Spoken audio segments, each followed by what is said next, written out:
Tukielekea huko nchini Urusi, tunafahamishwa kwamba nchi hiyo imethibitisha mashambulizi ya Ukraini, huku ikilani vikali mashambulizi hayo dhidi ya viwanja vyake vya ndege vya kijeshi, ikiyataja mashambulizi hayo kuwa ni ugaidi. Mashambulizi hayo yanakuja wakati wapatanishi wa Urusi na Ukraini wanaelekea Istanbul nchini Uturuki kwa duru ya pili ya mazungumzo ya amani Jumatatu hii. Kulingana na Wizara ya Ulinzi ya Urusi, viwanja vya ndege vya kijeshi katika mikoa mitano ya Urusi vilishambuliwa na ndege zisizo na rubani kutoka Ukraine.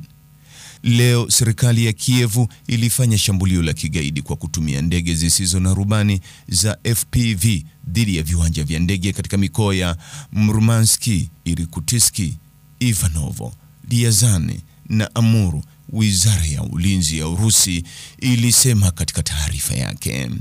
Wizara hiyo inaripoti kwamba mashambulizi yote katika viwanja vya ndege vya kijeshi katika mikoa ya Ivanovo, Ryazan na Amur yalizuiliwa. Ndege kadhaa ziliwaka moto katika viwanja vya ndege vya kijeshi katika mikoa ya Irkutsk na Murmansk baada ya shambulio la ndege zisizo na rubani za FPV, Wizara ya Ulinzi ya Urusi inaripoti.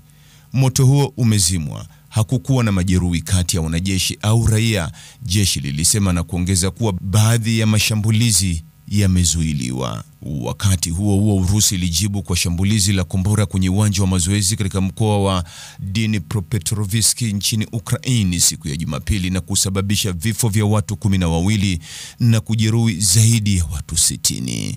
Kamanda wa vikosi vya ardhini vya Ukraini, Mikhailo Drapati, aliwasilisha ripoti ya kujiuzuru.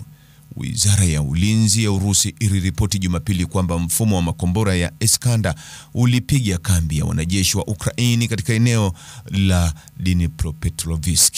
Kulingana na wizara hiyo, kambi ya hema ya brigedi za 158 na 33 tofauti za kikosi cha wanajeshi wa Ukraini kwenye uwanja wa mafunzo wa Novomoskovsk karibu na makazi ya Givandeyevskoye katika mkoa wa Dnipropetrovsk ilipigwa.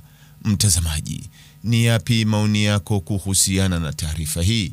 Andika maoni yako katika sehemu ya ujumbe hapo chini. Like na subscribe pia ili uwe wa kwanza kupata habari wa chungu tele. Hii ni Focus News. Jina langu ni Deo Kaji Makomba.